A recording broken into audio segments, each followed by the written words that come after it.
The January wind carved through Chicago streets like a blade made of frozen disappointment, turning every breath into visible surrender. Leopold Varlotta's hand enclosed his son's smaller fingers as they emerged from the Millennium Convention Center, where 2 hours of champagne philanthropy had finally released them back into honest cold. Behind the glass doors, men in tailored suits continued negotiations that would never appear in legitimate ledgers. Milo's patent leather shoes clicked in impatient rhythm against concrete that had witnessed 1,000 similar exits, his small body restless after enforced stillness among adults who spoke in careful codes. The boy had earned whispered praise for his manners, collecting approving nods from women whose jewelry cost more than most families earned in years. Their car waited 3 blocks distant where the driver had been forced to park. The beggar existed in the recessed doorway of a shuttered coffee shop, like furniture that had always been there, her presence so thoroughly absorbed into the urban landscape that she'd achieved invisibility through sheer persistence. Her coat hung in folds that spoke of different owners, fraying where fabric met the constant friction of survival. Canvas bag slumped beside her feet with the defeated posture of objects that had traveled too far without arriving anywhere worth reaching. Golden hair emerged from beneath grime in strands that caught streetlight with stubborn refusal to completely surrender beauty. Leopold's gaze swept past her with the efficiency of someone trained to categorize and dismiss in the same motion, his attention already calculating traffic patterns at the intersection ahead. The city manufactured her type by the thousands, casualties of systems that processed human beings into statistical casualties. Inside the gala, he'd written a check that would fund literacy programs for disadvantaged children, which satisfied whatever accounting his conscience still maintained. The mathematics had long been settled into compartments that didn't communicate with each other. His capacity for individual response had been carefully excised by years of necessary emotional triage, the survival mechanism of someone whose work required choosing which suffering to acknowledge and which to ignore. But Milo stopped with such violence that Leopold's shoulder jerked backward, the child's hand transforming from warm weight into rigid anchor. The boy's entire body had reoriented toward the beggar, with the mechanical certainty of iron filings finding magnetic north. His forward momentum arrested so completely that physics seemed briefly negotiable. His small face tilted upward toward the woman with an intensity that belonged to much older recognition. The streetlight flickered once, creating a moment where shadows rearranged themselves into patterns that Leopold's hindbrain recognized before his conscious mind could construct defenses. The beggar's face, stripped of context and expectation, held architecture that his hands had once traced in darkness between silk sheets.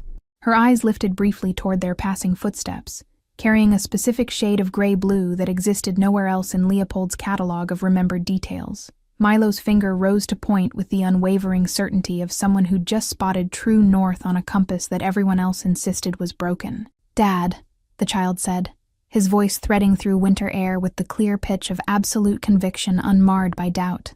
"That's Mom." The declaration carried no questioning inflection, no appeal for adult confirmation, just simple statement of truth that the boy's heart had identified. Leopold's breath caught somewhere in his chest and refused to complete its journey, creating pressure that mimicked cardiac failure, but was only the body's revolt against impossible information. His first response was reflexive dismissal, the automatic protection that any rational mind deploys when presented with evidence that threatens to demolish carefully reconstructed life. Amber had been declared legally dead 18 months after disappearing, her memorial service attended by 200 people. The beggar turned her face fully toward them in response to the child's voice, and streetlight collaboration revealed features that deprivation and exposure had carved into something almost unrecognizable. Leopold's training in reading faces, in detecting deception through micro-expressions, confirmed what his heart was still desperately denying. The bone structure remained despite hollowed cheeks, the specific angle of her jaw unchanged by whatever had stolen everything else, including apparently her memory. Her lips moved soundlessly at first, then shaped words that emerged as fragments of melody rather than speech, a lullaby that Amber had sung to Milo every night before sleep claimed him. The tune of "Hush Little Baby" drifted through frozen air with the quality of something emerging from deep underwater, barely recognizable but undeniably present. Milo's small body relaxed fractionally in response to the melody, his recognition confirmed by this final piece of evidence that transcended visual identification. 3 years of carefully maintained mourning collapsed into rubble in the space between heartbeats. Every assumption about what had happened to his wife suddenly revealed as fiction built on incomplete investigation. Amber hadn't died in whatever tragedy he'd imagined had claimed her. She'd survived and somehow descended into this unthinkable existence, while he'd buried an empty casket. The guilt arrived with the weight of continental plates shifting, grinding against each other with force that threatened to crack his carefully maintained composure. The woman clutched her canvas bag tighter and began to rise, her movements telegraphing flight rather than approach, instincts honed by streets where attention meant danger more reliably than salvation.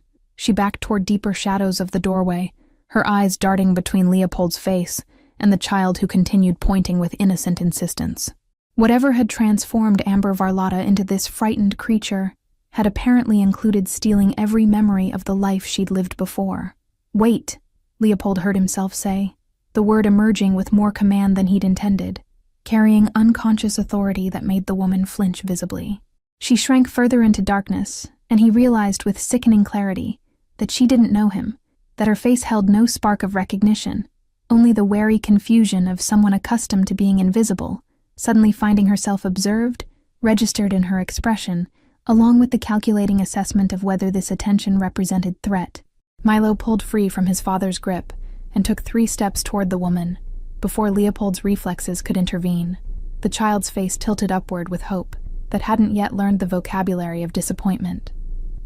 "Mom, it's me. It's Milo," the boy said, his voice carrying patient explanation of someone speaking to an adult who'd momentarily forgotten something obvious. "Remember? You used to make pancakes on Saturday and we'd watch cartoons together." The beggar stared at the child with an expression that cycled through confusion, fear, and something deeper that Leopold recognized as the pain of reaching for memories that refused to surface. Her hand lifted slightly, fingers extending toward Milo's face before stopping in midair, trembling with the effort of some internal battle. "I don't," she whispered, her voice rough from disuse and winter cold, shaped by an accent that had been smoothed away during her previous life. "I don't remember anything before the bus station," she continued, the admission emerging with the defeated quality of someone who'd made this confession many times before without finding resolution. Her eyes held the frustration of someone repeatedly hitting the same wall of missing information, searching for doors that should exist, but remained stubbornly absent. The trembling in her extended hand intensified before she withdrew it completely, tucking both hands into her coat pockets, as if punishing them for reaching toward connection they had no right to claim. Milo reached into his pocket and pulled out a small photograph that Leopold hadn't known the child carried, its edges worn from frequent handling, and its surface creased from being folded and unfolded countless times.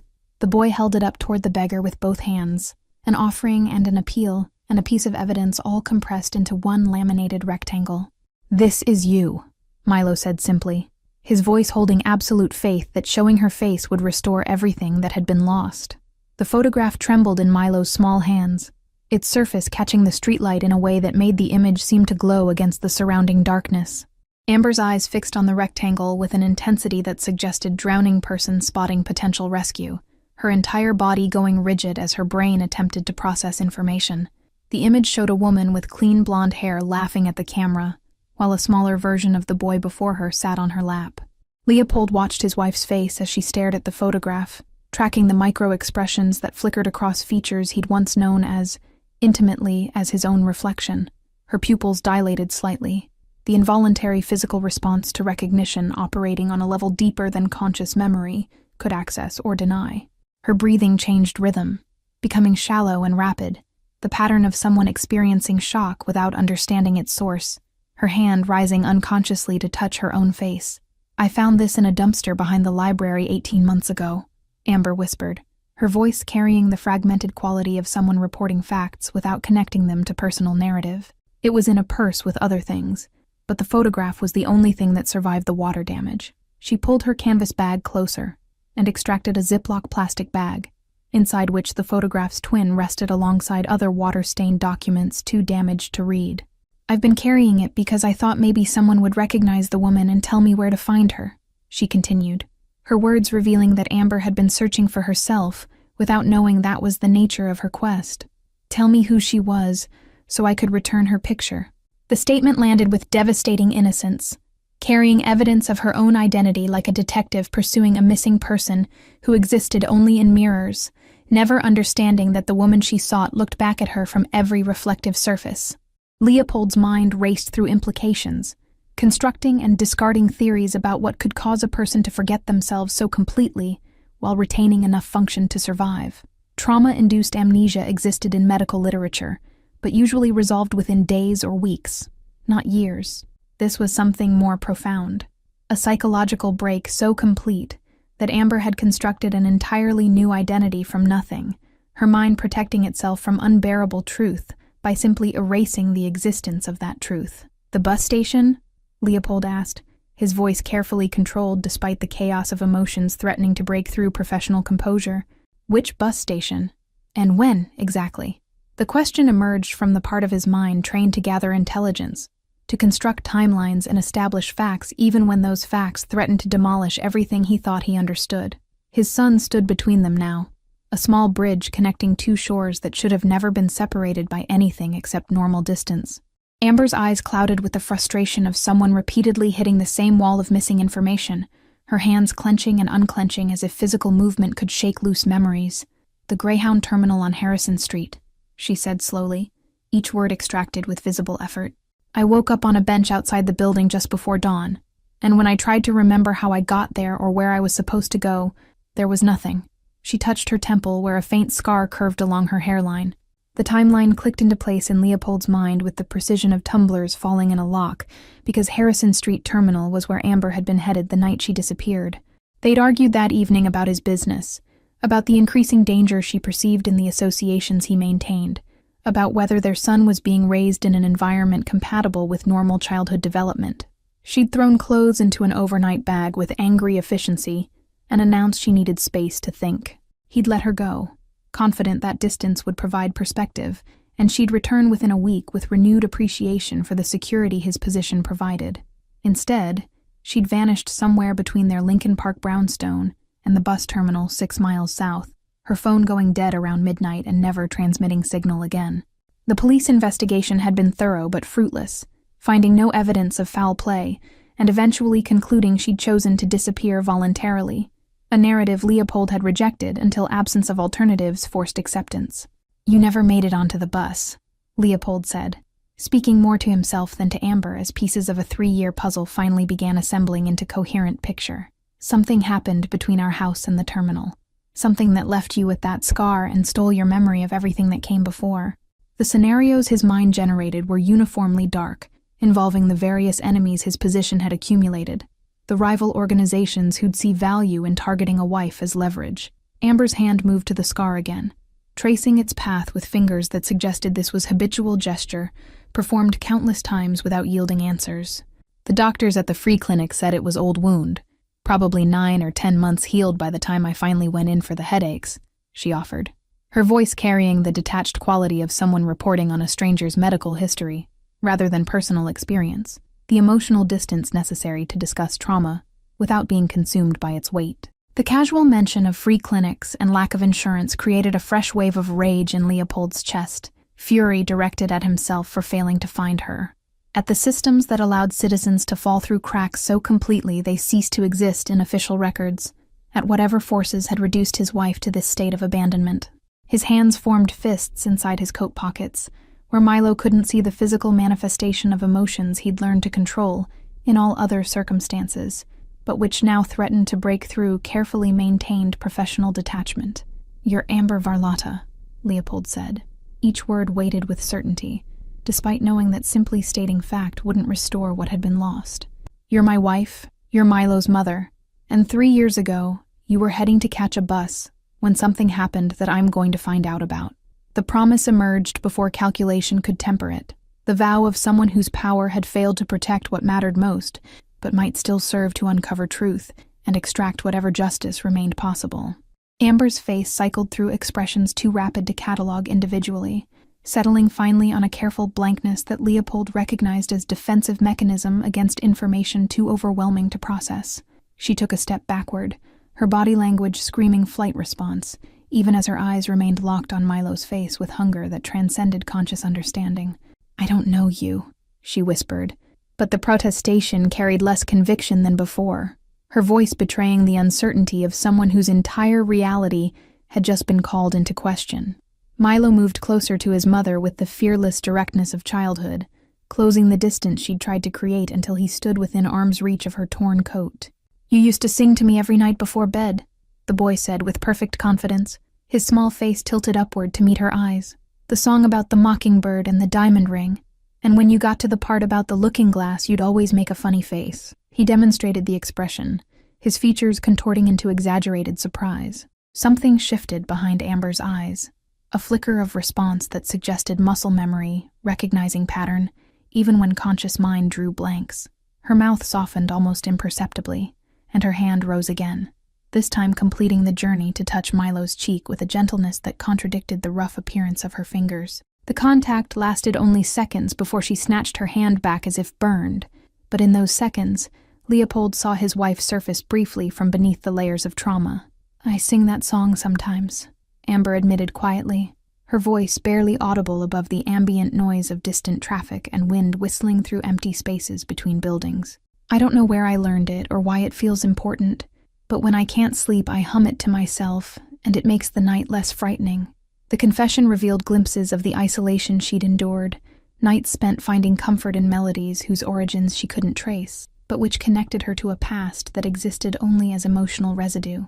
Leopold's phone buzzed insistently in his pocket, the vibration pattern indicating his driver wondering about the delay and whether situation required intervention. He ignored it completely, his entire focus narrowed to the woman before him and the child between them, the three of them forming a tableau that should have been impossible. The gala, the business obligations waiting in tomorrow's schedule, the carefully constructed life he'd built in the aftermath of loss, all of it receded to irrelevance in the face of this moment. "Come with us," Leopold said, making his voice as gentle as it was capable of becoming, softening the edges of authority into something resembling request rather than command. "Let me help you. Let us figure out together what happened and how to move forward from here." The offer carried implications he wasn't ready to examine, commitments that would complicate the already Byzantine architecture of his life, but the alternative of walking away and leaving her to the streets was unthinkable now that she'd been found. Amber's eyes darted past Leopold to the street beyond, calculating distances and escape routes with the practiced assessment of someone who'd learned that survival often meant rapid departure from situations that felt threatening. "I don't know you," she repeated, but this time the statement sounded less like rejection and more like mourning for the knowledge that should have been present, but wasn't. "How can I trust someone I don't remember? Go somewhere with a stranger who claims to be my husband?" The question hung between them while Leopold searched for an answer that would satisfy reasonable caution without requiring the trust that amnesia had made impossible. Forcing her would be simple, his resources more than adequate to ensure compliance, but that approach would destroy whatever fragile possibility existed for genuine restoration. She needed to choose this, needed to walk toward rather than be dragged, or the foundation would be poisoned from the beginning by coercion disguised as rescue, making any future relationship built on that foundation inherently unstable. "The Palmer House Hotel is 3 blocks from here," Leopold said finally, choosing neutral ground over the territorial implications of his own home. "They have a restaurant that stays open late, warm and public, where we can sit and talk without you needing to trust me beyond the next hour." He pulled out his wallet and extracted several $100 bills, holding them where Amber could see but not offering them directly in a way that might feel like transaction or obligation. "Whether you believe my claims or not, you're clearly in need of immediate help, and Milo won't sleep tonight if I don't at least try to ensure you're somewhere safe," Leopold continued, his voice carrying the practical reasoning that might penetrate where emotional appeals would fail. The mention of the child's well-being shifted something in Amber's expression, maternal instinct surfacing from wherever it had been buried during the years of survival that required focusing exclusively on personal preservation, her eyes moving to Milo's face and registering the way his small body trembled. 1 hour, Amber agreed finally, her voice carrying the careful neutrality of someone negotiating terms of temporary ceasefire rather than reunion. "In the restaurant, at a table near other people, and if anything feels wrong, I'm leaving, and you won't try to stop me." The conditions revealed the hard-won wisdom of someone who'd learned that survival required maintaining exit strategies and never allowing herself to be cornered in situations where power imbalances could be exploited, her experience on the streets having taught lessons that couldn't be unlearned, simply because circumstances had shifted. Leopold nodded acceptance of her terms, and gestured toward the direction of the hotel, allowing Amber to walk slightly ahead where she could monitor both him and potential escape routes. Milo positioned himself between them, his small hand reaching back to grasp his father's fingers, while his eyes remained locked on his mother's back, as if she might evaporate if his attention wavered. The three of them moved through the winter streets like a strange procession, the architecture of a family present, but the connections fractured into cautious proximity. The Palmer House lobby blazed with light and warmth that made Amber hesitate at the entrance, her body language suggesting someone considering whether crossing the threshold would somehow trigger alarms. The doorman registered her appearance with a flicker of distaste, before Leopold's cold stare redirected his attention to examining the middle distance with sudden fascination. Money and power conveyed certain privileges, including the ability to bring unexpected guests into spaces that might otherwise question their presence, and Leopold had accumulated enough of both to make his wishes function as local law. The restaurant hostess approached with a professional smile that wavered slightly upon seeing Amber's condition, but recovered admirably when Leopold requested a corner booth away from other diners. They were seated within minutes at a location that offered privacy while maintaining visibility of exits, exactly the configuration Amber's body language indicated she required to maintain the fragile agreement to stay. The leather booth, the white tablecloths, the subtle jazz playing through invisible speakers, all of it represented a world Amber had been exiled from so completely. Leopold ordered coffee and a full dinner service without consulting menus, his choices based on memory of what Amber had favored during their marriage, combined with practical awareness that someone experiencing sustained hunger needed careful reintroduction. The waiter departed with discretion that came from years of serving clientele, whose privacy was more valuable than curiosity. Milo climbed onto the booth beside his mother, maintaining careful distance that respected her obvious discomfort with proximity, while positioning himself close enough that she couldn't leave without him noticing immediately. "The scar on your temple," Leopold began once they were alone, his voice low enough that surrounding tables couldn't intercept the conversation. "Do you remember anything about how you got it? Even fragments or impressions that don't form complete narrative?" He was careful to frame the question as request rather than interrogation, aware that Amber's cooperation was voluntary and could be revoked at any moment if she felt pressured or threatened by the intensity of his need to understand what had happened to transform his wife into this frightened stranger. Amber's fingers traced the scar again, the gesture apparently unconscious, her eyes losing focus as she attempted to access memories that remained stubbornly absent, despite the significance others ascribed to them. "Sometimes I dream about headlights," she said slowly, each word extracted with visible effort from whatever vault her trauma had locked them behind. "Bright lights coming toward me and the sound of metal screaming. But I don't know if that's actual memory or just my brain constructing explanations for waking up with gaps where identity should be." The coffee arrived, and Amber wrapped both hands around the cup with reverence that suggested this simple warmth represented luxury beyond measure, the heat seeping into fingers that bore evidence of countless nights spent fighting cold. She didn't drink immediately, just held the warmth and allowed her eyes to close briefly in something that resembled prayer or meditation. When they opened again, tears tracked through the grime on her cheeks, though whether from the physical relief of warmth or emotional overwhelm remained unclear even to her, based on the confusion that flickered across her features. "I hired 3 private investigation firms after you disappeared," Leopold said, the admission emerging, despite his usual reluctance to reveal the depths of his emotional investment in anything. "They searched for 18 months before concluding you'd either left the country deliberately or met with foul play that left no recoverable evidence." The memory of receiving their final reports, the carefully worded conclusions that added up to complete failure, still carried the weight of personal defeat that his professional successes had never quite balanced or made less heavy.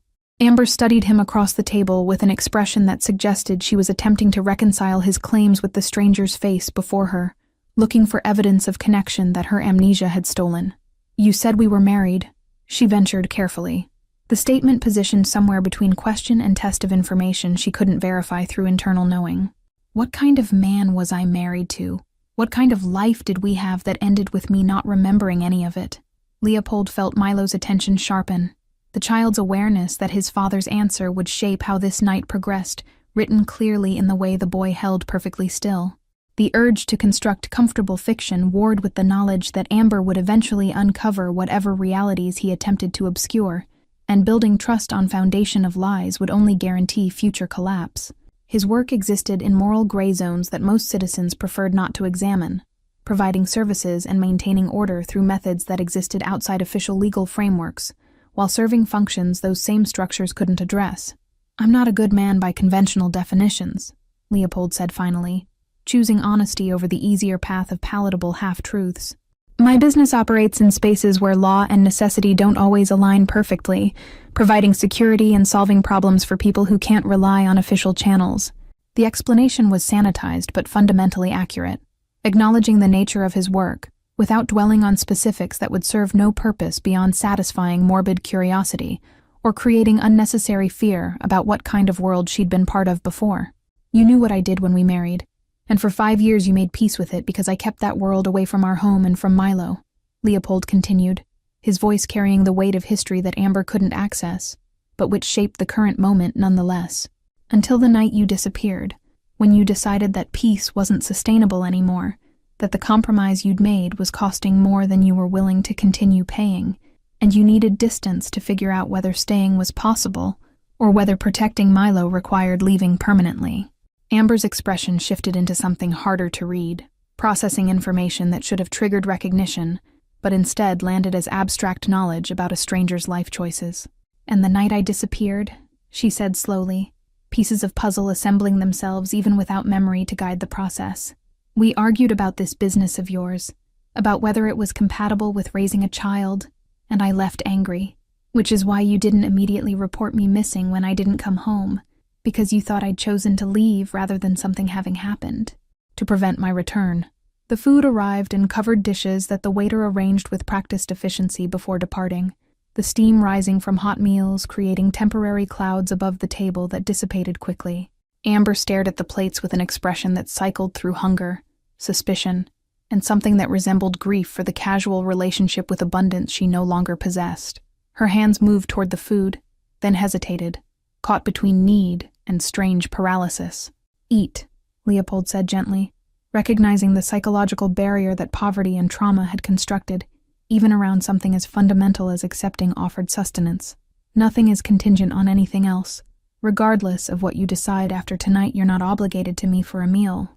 The clarification seemed to release whatever hold had frozen her, and Amber began eating with the careful control of someone who'd learned that consuming too quickly after sustained hunger caused physical pain. Milo picked at his own food while watching his mother with the focused attention of someone memorizing details for later examination, the child's sharp intelligence evident in how he cataloged her mannerisms. "You used to cut your food the same way," the boy observed quietly, his voice carrying wonder at discovering continuity beneath the surface changes. "Small pieces, always the same size, and you'd arrange them on the plate before starting to eat." The detail was so specific that Amber's hand stopped mid-motion, her eyes dropping to examine her plate where she'd unconsciously created the geometric arrangement Milo described. Something flickered across her face, recognition without context, the strange experience of discovering behavior patterns that predated conscious memory. She set down her fork and stared at the organized sections of food, as if they might contain answers to questions she didn't know how to formulate properly. "What else?" Amber asked, her voice barely above a whisper, addressing Milo rather than Leopold because the child felt safer somehow, less threatening in his innocent observations. "What else did I do? How did I move through the world before everything disappeared?" The hunger in her question had nothing to do with physical sustenance and everything to do with the desperate need to recover stolen identity, to understand who she'd been before trauma had reduced her to survival mode. Milo's face brightened with the enthusiasm of someone finally permitted to share treasure trove of carefully preserved memories that adults had discouraged him from discussing. "You always hummed when you cooked. Different songs for different foods," he said, his words tumbling out with increasing speed. "Pasta meant Italian opera, even though you didn't know the words, and breakfast was always jazz, the kind with piano that Dad said sounded like rain on windows." Leopold watched Amber's face as his son spoke, tracking the micro-movements that suggested deeper processing occurring beneath her careful stillness. Her eyes had unfocused slightly, attention turned inward as if searching databases that refused to yield their contents despite proper access codes being provided. Frustration creased her forehead when the search came up empty again, the familiar disappointment of reaching for something that should be within grasp, but remained stubbornly intangible no matter how many times the attempt was repeated. "You collected things," Leopold added, his voice joining the reconstruction carefully, offering pieces without overwhelming her with the entire picture at once. Not valuable things, just objects that caught your attention for reasons you couldn't always explain. Smooth stones from the lake, vintage buttons from thrift stores, postcards of places you'd never been. The observation seemed mundane, but it sparked something in Amber's expression, a flicker of connection to the impulse, even if the specific memories remained absent from conscious access. Amber reached into her canvas bag and pulled out a small tin that rattled when moved, opening it to reveal a collection of items that exactly matched Leopold's description.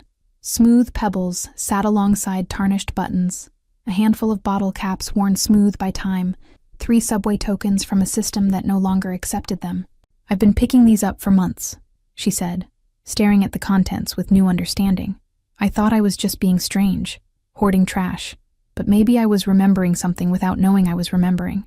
The revelation hung between them, evidence that identity persisted beneath conscious awareness, that the person Amber had been continued to influence the person she'd become, despite the complete break in memory. Leopold felt something shift in his chest, a loosening of the despair that had accompanied the initial discovery of his wife in such diminished circumstances. If fragments of her original self remained active even through amnesia, perhaps reconstruction was possible. Perhaps the woman he'd loved hadn't been entirely erased by whatever trauma had stolen her explicit memories. "Your sister lives in Milwaukee," Leopold said, introducing new information to test how her mind responded to facts about relationships she couldn't consciously recall. "Catherine, 2 years older than you, works as a librarian, has twin daughters who just turned 6. He watched carefully for any physical response, any unconscious recognition that might manifest before conscious processing could interfere. "You were going to visit her the night you disappeared. Needed space to think about whether staying in our marriage was sustainable." The name Catherine produced a visible reaction, Amber's hand moving to her chest as if responding to physical impact, her breathing becoming slightly irregular. "I dream about someone calling that name," she admitted slowly, the confession clearly costing her something to articulate. "In the dreams I'm answering, turning toward the voice, but I can never see who's speaking, or understand the context beyond the feeling that the name matters." Her eyes searched Leopold's face for confirmation that this fragment had value, that she wasn't constructing false memories from desperate need to belong somewhere. "She's been searching for you," Leopold continued, his voice gentle with the weight of someone delivering information about love that had persisted despite absence and silence. "She files missing person reports every 3 months, keeps your case active, refuses to accept the official narrative that you chose to disappear." The knowledge that someone had maintained faith produced tears that Amber didn't attempt to conceal, the evidence that she'd been wanted, that her absence had created a void that hadn't been casually filled with acceptance, seemed to reach past her defensive barriers. Milo had finished eating, and now leaned against his mother's arm with the natural affection of someone who'd decided that uncertainty about recognition didn't preclude offering comfort. Amber stiffened initially at the contact, then gradually relaxed, her hand rising tentatively to rest on the child's head, in a gesture that looked awkward, but felt instinctively correct. The boy's eyes closed with contentment that suggested he'd been waiting 3 years for exactly this touch, this specific configuration of physical connection that marked maternal presence. "I don't know how to be a mother," Amber whispered, her voice breaking slightly on the admission, her hand continuing its gentle movement through Milo's hair despite the protestation. "I don't remember how to do any of the things that matter. Don't even remember loving him. But something in me responds to his face like muscle memory that exists below conscious thought." The confession revealed the profound disorientation of experiencing instinctive connection to people who remained essentially strangers, the cognitive dissonance of feeling drawn toward relationships she had no memory of building. Leopold signaled for the check, and it appeared within seconds, the waiter's efficiency suggesting he'd been monitoring their table for exactly this cue. "There's a medical facility I work with," Leopold said as he signed the receipt, choosing his words carefully to avoid triggering Amber's flight response. "Specialists who deal with trauma-related memory loss, people who might be able to help you recover what was taken, or at least understand why it remains inaccessible." He kept his tone neutral, presenting option rather than demand, aware that Amber's cooperation couldn't be forced. "I've been to doctors," Amber said, her voice carrying the weariness of someone who'd navigated bureaucratic systems without resources or support and found them uniformly unhelpful. Free clinics where they take one look at me and decide the problem is drugs or mental illness, where treatment means handing over pamphlets for shelters and suggesting I pray for guidance. The bitterness in her tone spoke to months or years of being dismissed, of having legitimate trauma treated as moral failing, of existing in a system that provided care based on ability to pay, rather than severity of need. "These doctors work for me," Leopold clarified, his voice carrying the absolute certainty of someone accustomed to having resources bend to his requirements. "They'll see you because I ask them to, and they'll provide actual care including imaging and psychological evaluation, whatever's necessary to understand what happened and what might be possible going forward." He paused, allowing her to process the implications.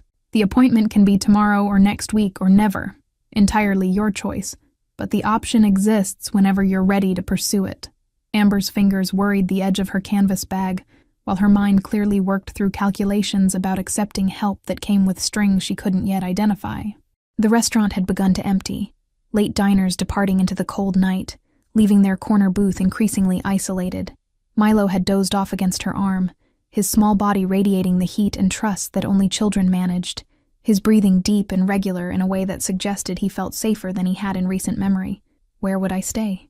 Amber asked finally, the practical question revealing she was at least considering the possibility, rather than reflexively rejecting all offers. "I can't go back to the shelter tonight if I'm supposed to see doctors tomorrow. They lock the doors at 10 and don't make exceptions." Her voice carried the exhausted pragmatism of someone who'd learned that survival required understanding and working within systems, rather than fighting their arbitrary constraints, even when those constraints felt deliberately designed to make help inaccessible. Leopold had anticipated this question and prepared multiple answers, each calibrated to different levels of trust and comfort. "There's a suite in this hotel under permanent reservation for business associates who need secure lodging," he said, choosing the option that provided safety without demanding proximity.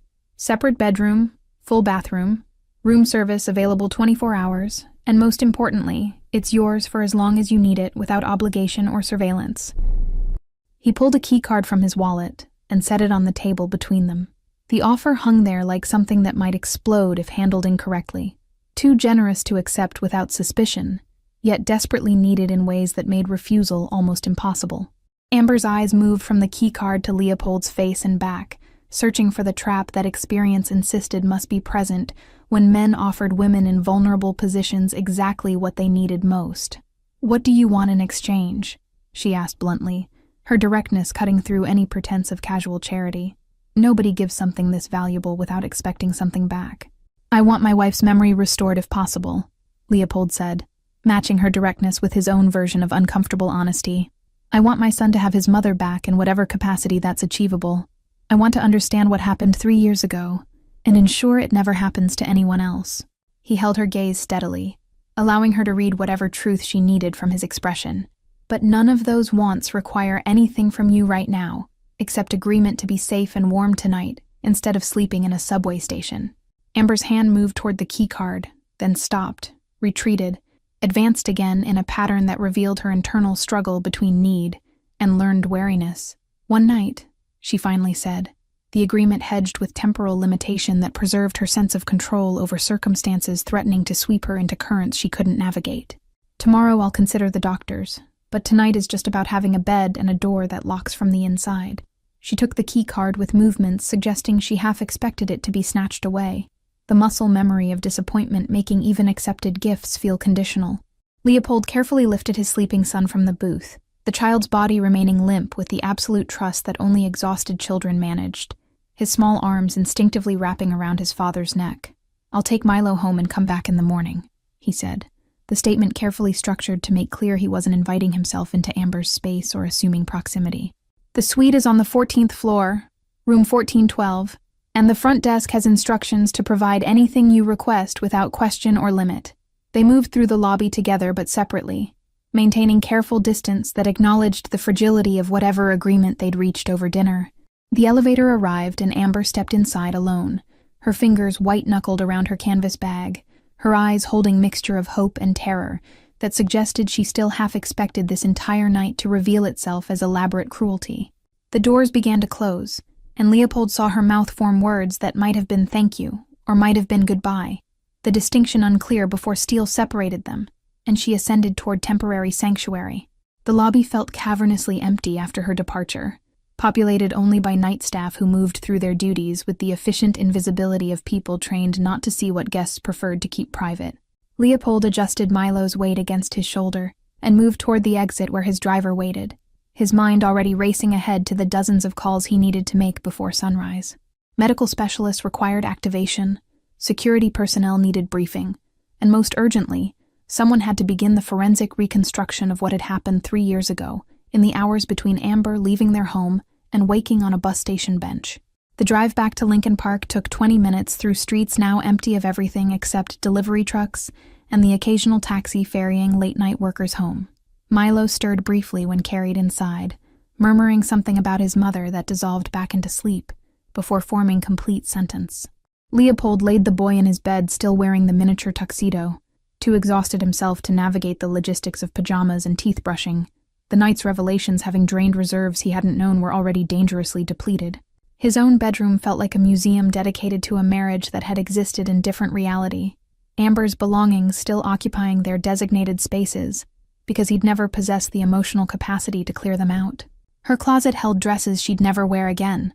Her nightstand still had the mystery novel she'd been reading with a bookmark, holding her place on page 143. The wedding photo on the dresser showed two people who'd believed their biggest challenges would be ordinary marital negotiation, rather than the complete dissolution of shared reality through trauma and forced forgetting. Leopold sat on the edge of the bed and pulled out his phone, scrolling through contacts until he found Dr. Sarah Chen, the neurologist who'd consulted on other sensitive cases requiring discretion. The call went to voicemail, and he left a message that conveyed urgency without providing details, requesting an emergency consultation for early morning. Next was Marcus Webb, the security specialist who'd led the original investigation into Amber's disappearance, and who would need to know that every conclusion drawn 3 years ago now required complete re-examination in light of her survival and amnesia. Sleep felt impossible with his mind cycling through scenarios and possibilities, each more disturbing than the last. If Amber's disappearance had been deliberate attack rather than random misfortune, the perpetrators remained at large, and possibly still represented threat. If her amnesia was trauma-induced rather than organic, something horrific had happened in the hours she couldn't remember. If she'd been living on streets for 3 years while he'd moved forward with his life, the moral weight of that failure threatened to crush whatever remained of his carefully constructed self-image. The security footage from 3 years ago would need to be reviewed again with fresh eyes, now that they knew Amber had made it at least as far as the Harrison Street terminal area. Traffic cameras, business surveillance, ATM recordings, all of it existed in archives that could be accessed with appropriate pressure, applied to appropriate bureaucrats. Someone had seen something. Cameras had captured fragments of her journey. And somewhere in the accumulated digital detritus of urban life existed evidence that would explain how Amber Varlotta had vanished into thin air and re-emerged as an amnesiac beggar. His phone buzzed with Dr.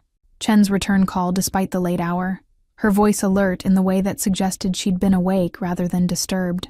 "I got your message," she said without preamble, her professional efficiency one of the qualities that made her valuable for situations requiring absolute discretion. "Emergency consultation for early morning. Should I clear my schedule or just move some appointments?" The question acknowledged that Leopold's emergencies typically qualified as genuine rather than exaggerated, his track record of crying wolf remaining unblemished by false alarms. "Clear the morning," Leopold said, his voice carrying the weight that made clear this wasn't negotiable request. "Trauma-induced amnesia, 3-year duration. Patient is female mid-30s who's been surviving on streets without identity or support system." He paused, deciding how much to reveal during this initial call. "The patient is my wife, who was declared dead 2 years ago after extensive investigation failed to locate her, and my son identified her tonight living as a beggar outside the convention center where I'd just attended a charity gala." The silence on the other end stretched long enough that Leopold briefly wondered if the connection had dropped. But then Dr. Chen's carefully controlled breathing indicated she was processing information that qualified as extraordinary, even by the standards of someone who'd treated unusual cases. "Jesus," she said finally, the professional veneer cracking slightly to reveal human response beneath. "Okay, I'll be at the private clinic at 7 a.m. with my full team, including psychiatric specialist and trauma counselor. Bring whoever needs to be there, and we'll figure out what's possible." Morning arrived with the gray reluctance of winter dawn. light filtering through clouds that promised snow without quite delivering. Leopold had managed perhaps 90 minutes of fragmented sleep, his mind too active to surrender properly, consciousness skimming just below the surface of rest without ever fully submerging. Milo appeared in the bedroom doorway, still wearing yesterday's formal clothes now wrinkled beyond redemption, his small face carrying the cautious hope of someone afraid to ask questions whose answers might shatter fragile possibilities. "Is Mom really back?" the child asked, his voice small and uncertain in a way that broke something in Leopold's chest. "Or did I dream that she was on the street and you talked to her and she came to the hotel with us?"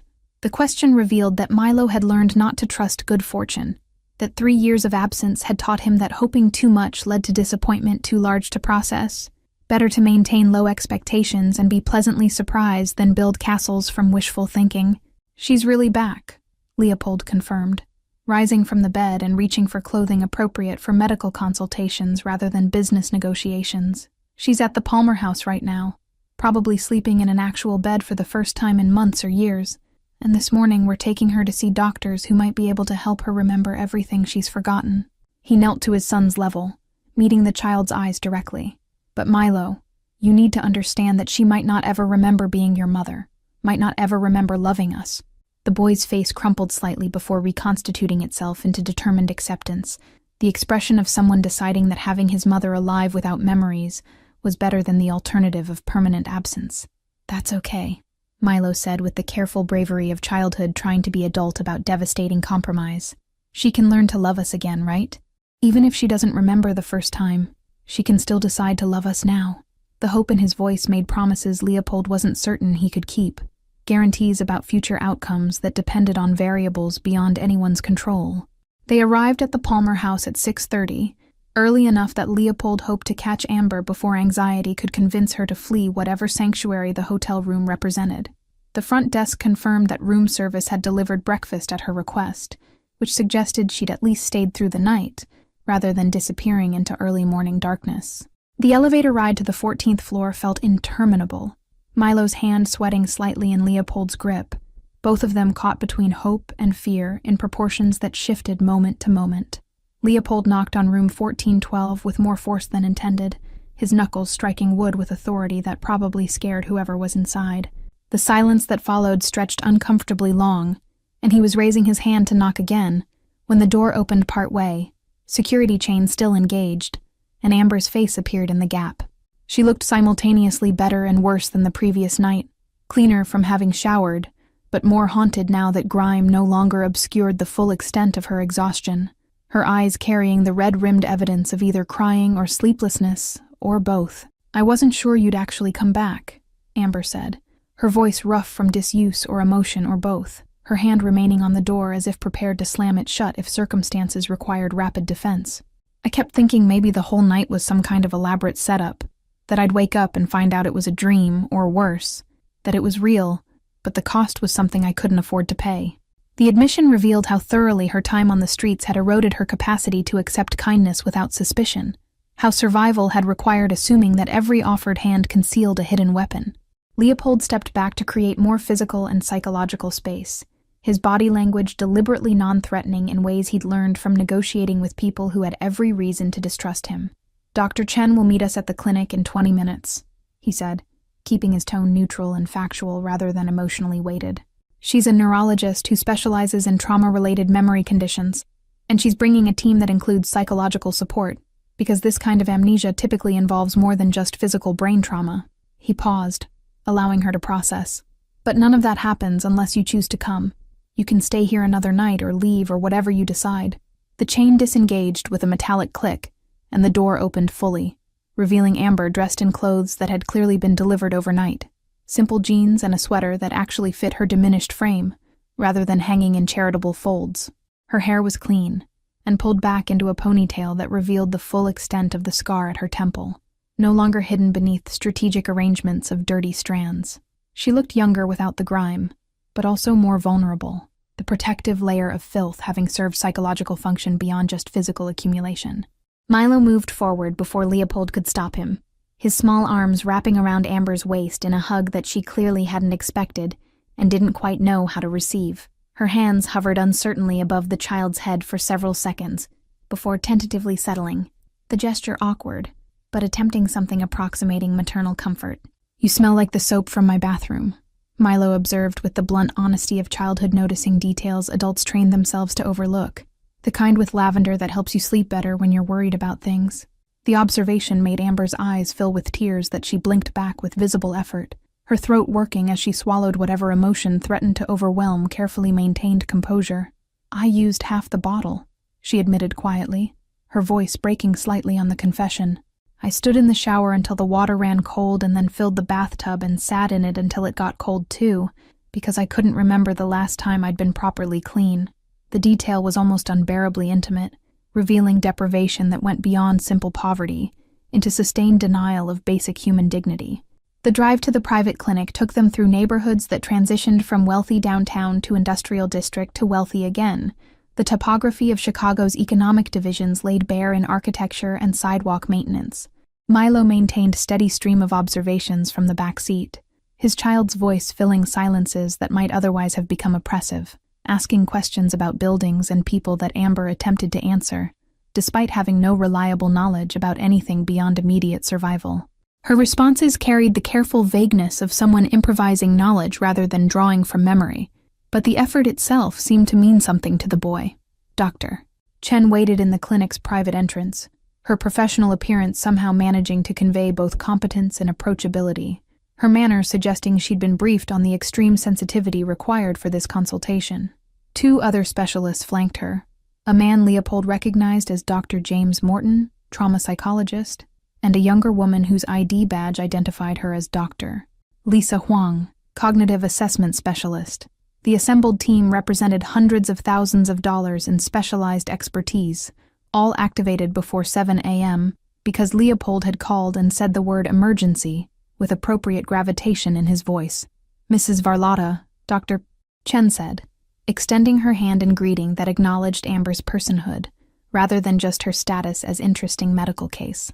"I understand you've been experiencing complete autobiographical amnesia for approximately 3 years, following an incident that left you with visible head trauma." Her tone carried no judgment, just clinical assessment delivered with human warmth. "We'd like to start with comprehensive neurological evaluation, including imaging, followed by psychological assessment to understand the interplay between physical and trauma-induced memory loss." Amber shook the offered hand with visible hesitation, her eyes darting to Leopold, as if checking whether this was still something she was choosing, rather than something being done to her. "How long will all of this take?" she asked, the practical question revealing her discomfort with surrendering control for extended periods. "And what happens if you can't fix what's broken, if the memories are just gone permanently?" The second question carried more weight than the first, suggesting she'd already begun constructing expectations around permanent loss, rather than hoping for full restoration. "The physical evaluation will take about 3 hours, Dr. Chen explained, her voice patient in the way that suggested she was accustomed to anxious patients requiring detailed explanation before proceeding. "MRI imaging, cognitive function tests, neurological examination to map exactly what's happening in your brain when you try to access blocked memories." She gestured toward the interior of the clinic. "The psychological component can begin simultaneously, or wait until after we have the imaging results, whatever feels less overwhelming for you to manage right now." Leopold watched Amber's face as she calculated variables he couldn't see, weighing factors that her experience on the streets had taught her to consider before trusting institutional systems. "I'll do it," she said finally, the decision clearly costing her something to articulate. Surrender of control never easy for someone who'd survived by trusting no one. "But I want Milo to stay nearby, not in the room necessarily, but somewhere I can see him if I need to remember why I'm doing this." The condition revealed that the child had become her anchor to present circumstances, the evidence that this wasn't just another hallucination or false promise that streets sometimes generated in desperate minds. Dr. Chen nodded understanding and led them into the clinic's interior, spaces designed more for comfort than medical efficiency, attempting to mitigate the institutional anxiety that traditional healthcare settings produced in patients already dealing with trauma. Milo settled into a waiting area visible through large glass windows, provided with tablet loaded with games and promise of regular check-ins.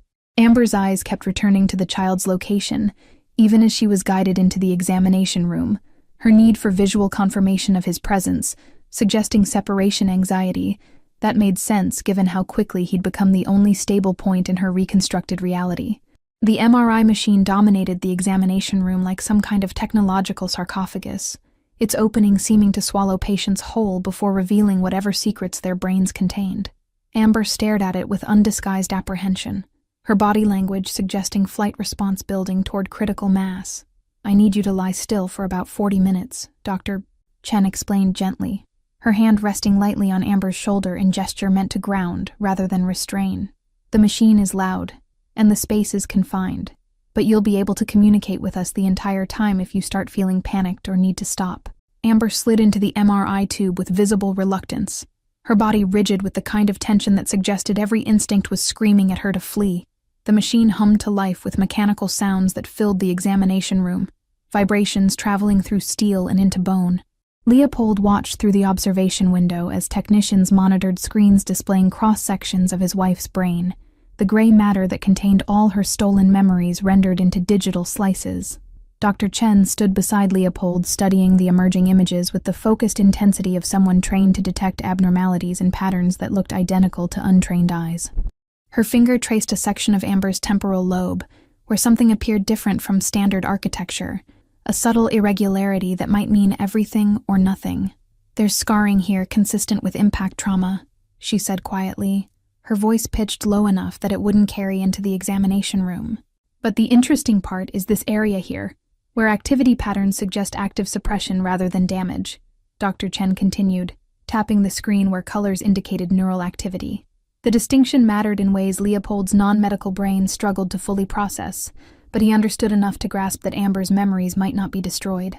They were merely locked behind doors her psyche had barricaded for self-protection, which meant possibility existed for restoration if approached correctly without causing additional trauma. "Can you unlock them?" Leopold asked, the question emerging more bluntly than he'd intended, his desperation bleeding through professional composure. "Is there a way to restore access, or does trying to force the doors open risk destroying whatever's behind them?"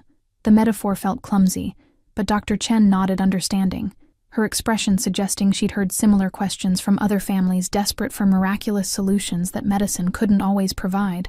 "The brain protects itself in remarkable ways," Dr.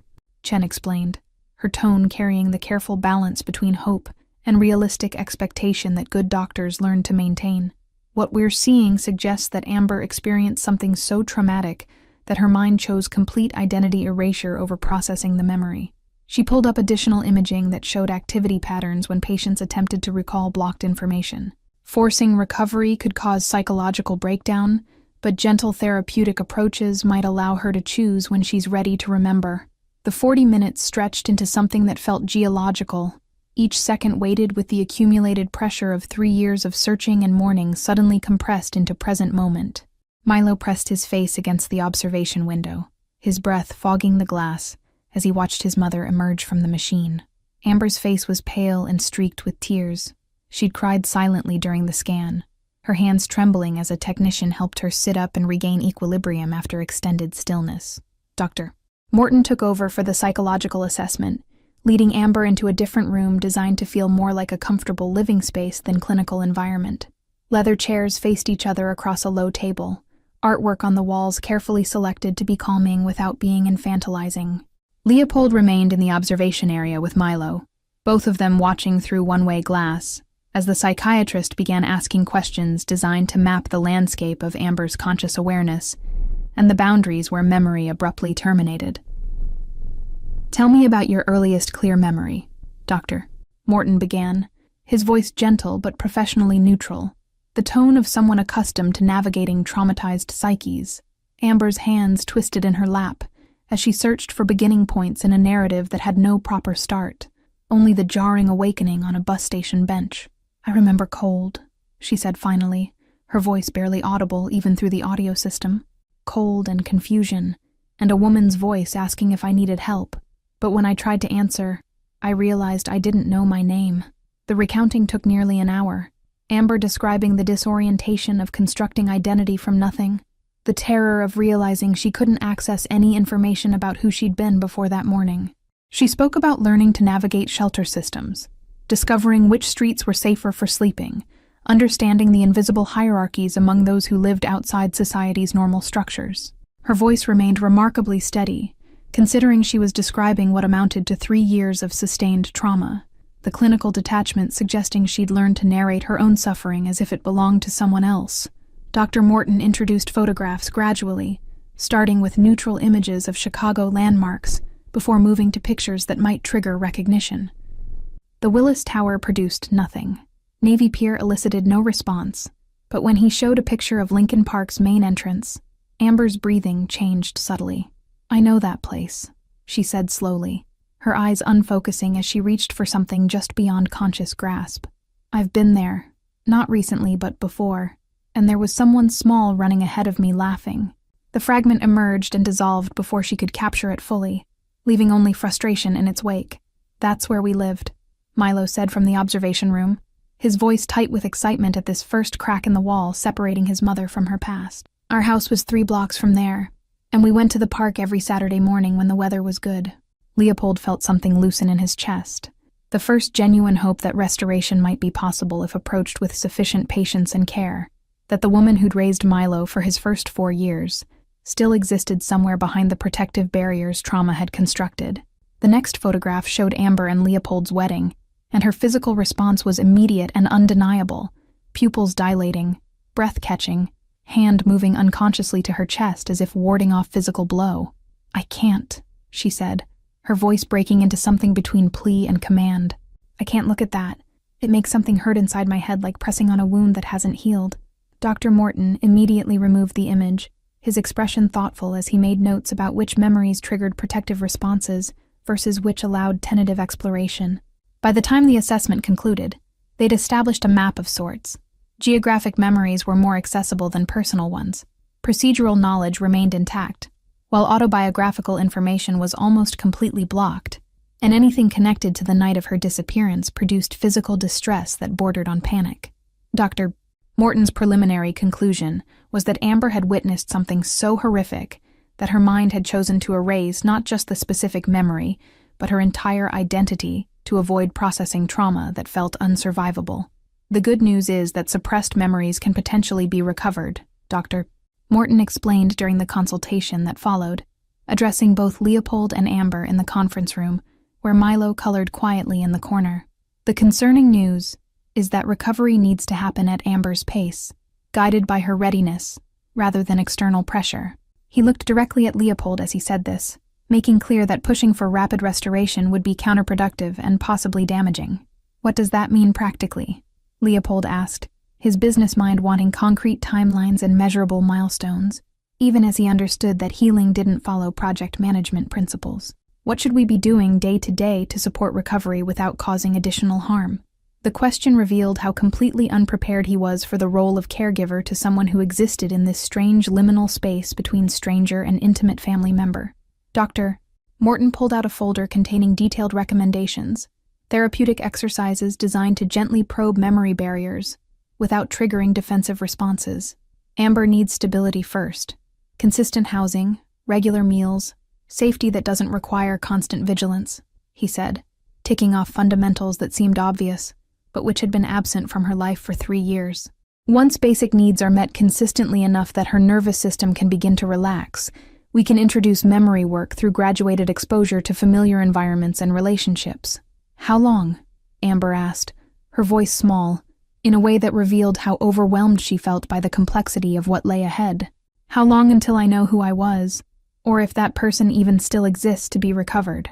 The question contained an ocean of fear about discovering that the woman in the photographs had been completely erased, that whatever identity she'd constructed from nothing over 3 years was all that remained and would need to be enough. "There's no standard timeline," Dr. Morton said honestly, refusing to offer false comfort that would only lead to disappointment when arbitrary deadlines passed without breakthrough. "Some patients recover significant memories within weeks, others take years, and some never fully restore what was lost but build new memories that eventually matter more than the old ones." He leaned forward slightly, his expression compassionate.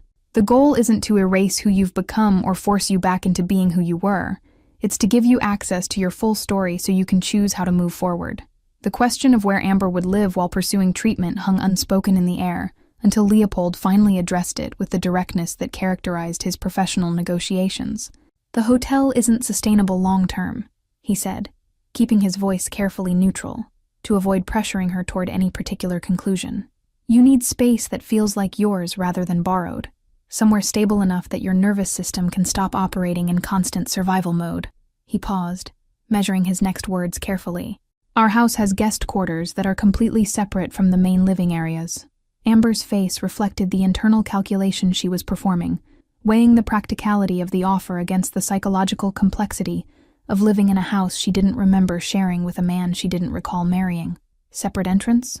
She asked, the question revealing which specific concerns were driving her hesitation about accepting what was objectively the most sensible arrangement. Separate bathroom and kitchen access so I'm not dependent on you for basic functions or forced into proximity when I need space. The condition spoke to hard-won knowledge about how power imbalances functioned in domestic situations. Completely separate, Leopold confirmed, already mentally reviewing the guest house configuration to ensure it would meet her requirements without modification.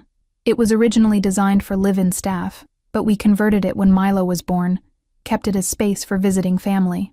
The history made Amber's eyes flicker with something that might have been recognition, or might have been imagination filling gaps with plausible scenarios. Your sister stayed there when she visited, before everything happened, and she said it felt like having her own apartment.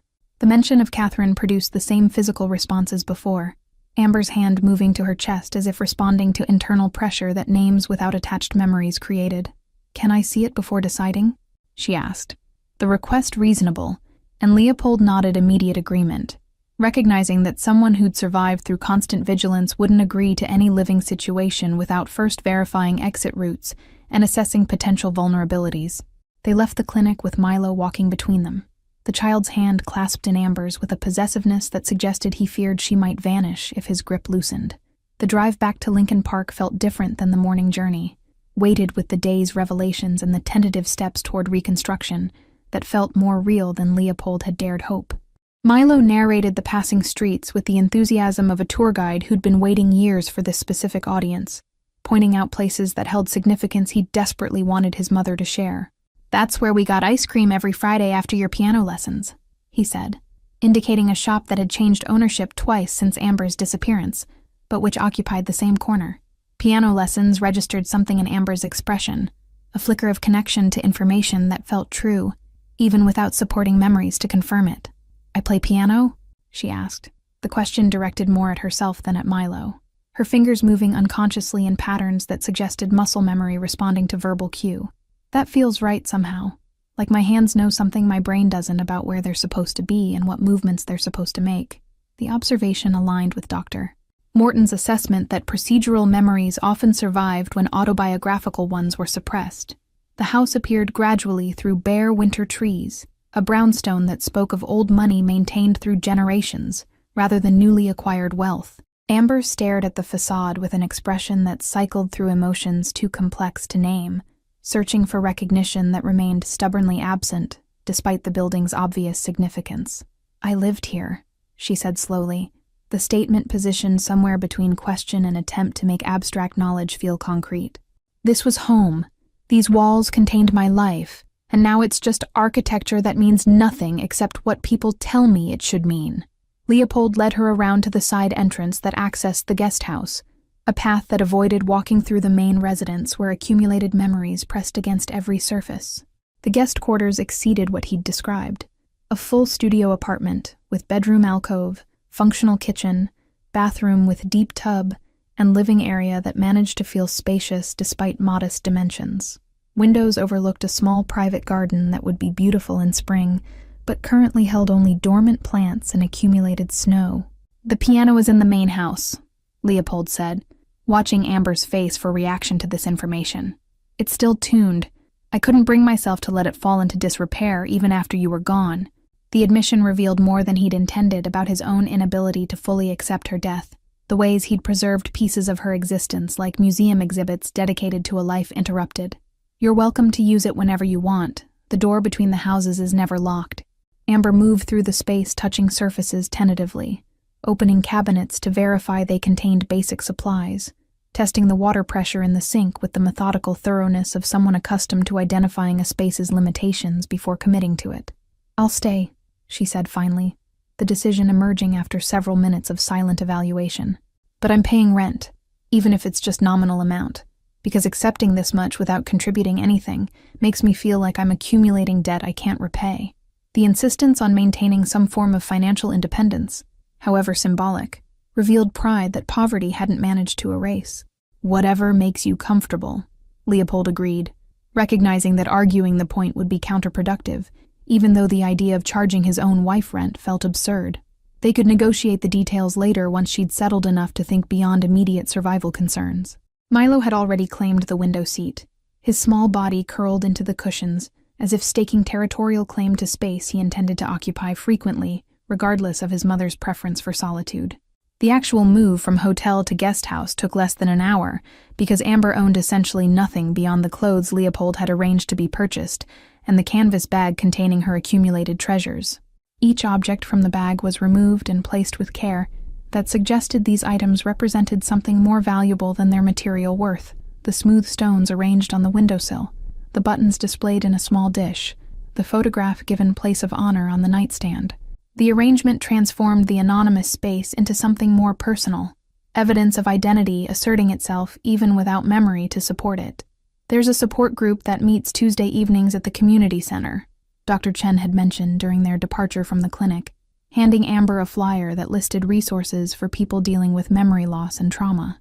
"It's not therapy exactly, just people who understand what it's like to have pieces of themselves missing, comparing strategies for building life when you can't remember the foundation."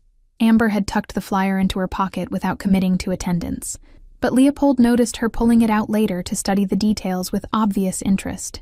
That first evening in the guest house passed with careful choreography, Leopold and Milo providing proximity without pressure, offering presence without demanding interaction. They ate dinner together in the main house's kitchen, simple pasta that Leopold managed not to ruin. Milo chattering about school and friends in a monologue that required no response beyond occasional nods. Amber sat at the table where she'd presumably sat hundreds of times before, her fingers tracing the wood grain, as if searching for grooves that might trigger recognition through texture rather than sight.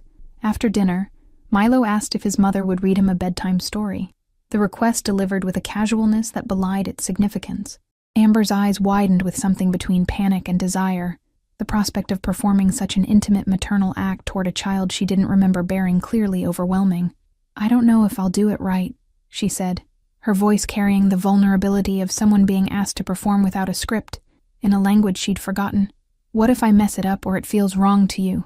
"You can't mess it up," Milo said, with the confident assurance of someone who'd waited 3 years for exactly this moment and wasn't about to let self-doubt prevent it.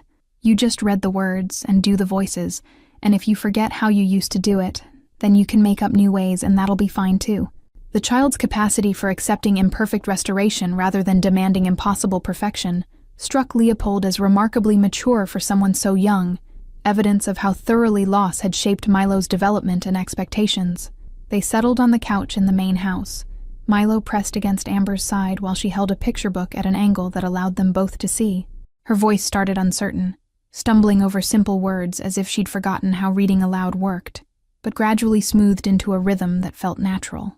When she attempted a voice for the dragon character, using a comically deep tone, Milo's delighted laughter filled the room with sound it hadn't held in years. "That's not how you used to do it," the boy said between giggles, "but I like this way better, actually." The reading concluded, and Milo's eyes were already drooping, his small body relaxed against his mother's arm in the specific way that preceded sleep. Amber looked down at him with an expression that contained more tenderness than recognition, the instinctive response of holding a sleeping child regardless of whether memory connected them. "Thank you for letting me try this," she said quietly to Leopold, who stood in the doorway observing. "Even if I can't remember being his mother, something in me wants to learn how to do it again." Leopold carried the sleeping Milo to his bed, tucking him in with practiced movements while Amber watched from the doorway. The boy's room was a shrine to unchanged childhood, toys and books exactly where they'd been the night his mother disappeared, because Leopold hadn't possessed the emotional bandwidth to modify anything. "He talks to your picture every night before sleep," Leopold said softly, indicating the framed photograph on the nightstand. "Tells you about his day like you're just away on a trip rather than gone. Like maybe if he maintains the routine long enough, you'll hear him somehow and find your way home." Amber's eyes filled with tears that she didn't try to hide, her hand covering her mouth as if physically restraining emotion that threatened to overflow. "He shouldn't have had to do that," she whispered, the guilt in her voice suggesting she held herself responsible despite having no control over circumstances that had stolen her away. He should have had a mother who was present, not a ghost he had to maintain relationship with through one-sided conversations and desperate hope. The self-recrimination revealed how thoroughly she'd internalized blame for situations that predated her ability to influence outcomes. "You're here now," Leopold said simply, the statement offering absolution she clearly needed, even if she couldn't yet accept it fully. "That's what matters. Not the time that was lost, but the possibility of time ahead." The words felt inadequate for the magnitude of what they faced, but language had never been sufficient for naming the specific shapes that love and loss created when they collided and somehow had to coexist. The following weeks developed a rhythm that felt both strange and increasingly natural, a new normal constructed from fragments of old life and necessities of current circumstances. Amber attended therapy twice weekly with Dr. Morton, sessions that gradually chipped away at the walls, protecting her from memories she wasn't ready to process. Between sessions, she explored the neighborhood with tentative steps, relearning geography that her feet seemed to remember even when her mind drew blanks about why certain corners felt significant. The piano became an unexpected bridge between who she'd been and who she was becoming, her fingers finding keys with the certainty of muscles that had logged thousands of hours of practice. She couldn't remember learning to play or the pieces she'd mastered, but when she sat at the instrument and allowed her hands to move without conscious direction, music emerged that carried emotional weight her amnesia couldn't completely suppress. Mozart sonatas flowed from memory that wasn't quite memory, Chopin nocturnes that made her cry without understanding why the melodies felt like grief given audible form. Milo adopted the habit of doing homework at the table in Amber's guest house, his presence becoming such a fixture that she stopped questioning whether he should be spending so much time with a mother who didn't remember him. The boy's patient acceptance of her limitations somehow made space for connection that didn't require shared history, relationship built on present moments, rather than accumulated past. They developed new rituals, afternoon walks where Milo narrated neighborhood history, evening cooking experiments where Amber's muscle memory revealed she knew techniques she couldn't recall learning. The physical act of cooking together revealed patterns that transcended conscious memory, Amber's hands reaching for spices in combinations that produced familiar flavors, without her understanding why certain ingredients belonged together. She discovered she could make pasta carbonara from muscle memory alone, her fingers moving through the steps with practiced efficiency, while her mind drew complete blanks about where she'd learned the technique or how many times she'd prepared this exact dish.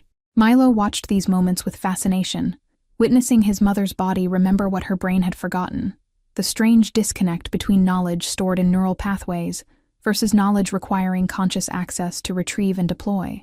Leopold found himself rearranging his schedule to be present for these domestic moments, something he'd rarely prioritized during their previous life together, when business demands had seemed more urgent than family dinners. The transformation wasn't entirely voluntary. Guilt drove much of it. The crushing awareness that he'd walked past his wife suffering on the street, and would have continued walking if Milo hadn't possessed better recognition skills than his father. That near miss haunted Leopold's dreams, variations where they walked past and never discovered the truth, where Amber remained invisible among the city's discarded population, while he attended galas and wrote checks to assuage conscience that didn't know it needed assuaging for more personal failures. Amber began venturing into the main house more frequently as weeks progressed, her initial territorial boundaries around the guest quarters relaxing, as familiarity bred comfort rather than contempt. She'd appear in the kitchen during breakfast preparation, offering to help with tasks that her hands knew how to perform, even when her mind couldn't explain the knowledge. The photographs throughout the house no longer triggered the sharp defensive pain they'd initially produced, instead, evoking something closer to curiosity about the smiling woman who wore her face, but seemed to belong to different reality entirely, someone whose happiness felt simultaneously authentic and completely foreign. The neighborhood gradually revealed itself as a palimpsest of forgotten experiences, each street corner potentially holding memories that might surface if conditions aligned correctly. Amber walked the same routes repeatedly, hoping that repetition would trigger recognition, that her feet might remember paths her mind had erased. Sometimes shop owners would recognize her and express shock at seeing her alive, their reactions confirming that she'd existed in this community, that her absence had been noted even if not actively mourned by people who'd only known her as pleasant customer or passing neighbor, rather than intimate friend. Doctor. Morton suggested journaling as a method for tracking which experiences triggered fragment recovery versus which areas remained completely inaccessible despite repeated exposure. Amber filled notebooks with observations about what felt familiar versus what remained stubbornly foreign, creating maps of her own consciousness that revealed patterns about what her psyche was protecting versus what it allowed her to access. The entries became increasingly introspective as she gained confidence with the practice, evolving from simple factual documentation into deeper exploration of who she was becoming in the space between who she'd been and who she might have been if trauma hadn't intervened and rewritten her trajectory entirely. The Tuesday evening support group became a lifeline Amber hadn't known she needed, a room full of people who understood the specific disorientation of missing pieces of themselves. She returned from the first meeting more animated than Leopold had seen her, talking about a woman who'd lost 10 years to a brain injury and a man who'd woken from a coma with no memory of his previous life. "They're building new lives instead of trying to resurrect old ones," she said, her voice carrying something that sounded almost like hope. "Maybe that's what I need to do too, instead of beating myself up for not remembering." Catherine arrived from Milwaukee on a cold Thursday in February, the sister whose existence Amber knew about intellectually but couldn't access emotionally. The reunion was complicated and tearful, Catherine alternating between joy at finding her sister alive and grief at being forgotten by someone who'd been her closest confidant for 30 years. "You used to call me every Sunday morning," Catherine said through tears, clutching Amber's hands across the coffee table. "We'd talk for hours about nothing important, and I kept calling your number for months after you disappeared just to hear your voicemail greeting." The detail produced a physical reaction in Amber, a sharp pain behind her eyes that signaled her mind approaching something it wasn't ready to access, and she had to ask Catherine to stop sharing specific memories that triggered protective responses. They settled instead into getting to know each other as new people, Catherine sharing current life details while carefully avoiding references to shared past. The twins came with her, 6-year-olds who stared at their aunt with the brutal curiosity of children who'd been told she was dead and now had to reconcile resurrection with their understanding of permanence. Leopold's business required attention he'd been neglecting during the crisis of Amber's rediscovery, obligations and relationships that didn't pause simply because his personal life had exploded into chaos. He returned to regular schedule gradually, discovering that Amber seemed more comfortable with space between them, that proximity without pressure allowed something like friendship to develop that might eventually support more complex connection. They fell into patterns of brief morning conversations over coffee and longer evening discussions after Milo slept, talking about nothing consequential, but establishing comfort with shared silence. The breakthrough came 3 months after that initial night on the Winter Street, during a thunderstorm that rattled windows and made Amber's guest house feel small and insufficient. Leopold found her on the main house's back porch at 2 a.m., standing in the rain with her face tilted toward the sky as water streamed over her. "I remembered something," she said when she noticed him, her voice carrying the wonder of someone who'd stopped believing recovery was possible. "Not everything, just a fragment, but it was real memory, not reconstruction from photographs or other people's stories." She described the image that had surfaced, sitting in this same spot during a different storm, heavily pregnant and unable to sleep, Leopold bringing her tea and sitting beside her while they watched lightning illuminate the garden. The memory was incomplete, lacking context about when or why, but its authenticity was undeniable in the way her body responded to recollection rather than reported information. "You were worried about being a good father," she said, her eyes distant as she accessed the fragment carefully. "And I told you that worry itself meant you'd be fine because people who don't care don't question their adequacy." The recovered memory opened something in Leopold that he'd kept carefully sealed, permission to hope that restoration might be possible in ways he'd trained himself not to expect. He'd been operating under the assumption that Amber would remain permanently fractured, that the best they could achieve was comfortable coexistence between strangers who shared legal ties and a child. But this fragment suggested that with time and patience, enough pieces might resurface to reconstruct something approximating the relationship they'd lost, even if the reconstruction would inevitably differ from the original in ways both subtle and profound. Amber began requesting stories about their courtship, asking Leopold to fill in the narrative gaps that photographs couldn't adequately convey. He described their first meeting at a gallery opening where she'd been displaying her own artwork, small watercolors that captured Chicago architecture with a melancholic beauty that had arrested his attention more effectively than the featured exhibition.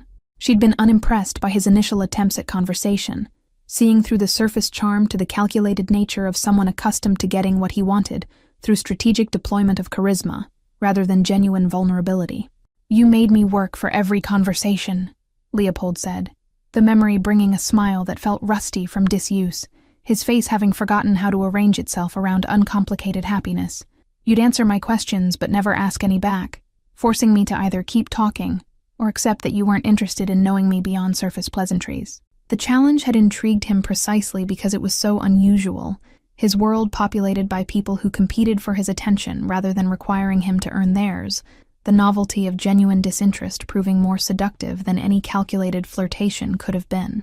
The courtship stories revealed a version of Leopold that Amber struggled to reconcile with the man she knew now, someone who'd apparently been willing to be vulnerable in ways his current guarded demeanor rarely permitted.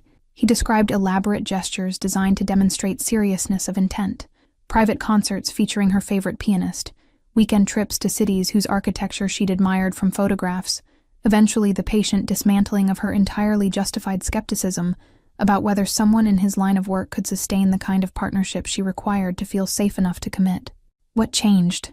Amber asked, trying to understand how the persistent suitor became the man who'd let her walk away angry into a night that swallowed her whole. What happened between those grand romantic gestures and the argument that ended with me leaving, between the version who worked so hard to win me and the version who assumed I'd come back without needing to be pursued? Mel. The question cut deeper than she'd perhaps intended, exposing the wound at the center of their current complicated dynamic. The awareness that if he'd followed her that night, instead of letting pride dictate strategy, 3 years of suffering might have been prevented.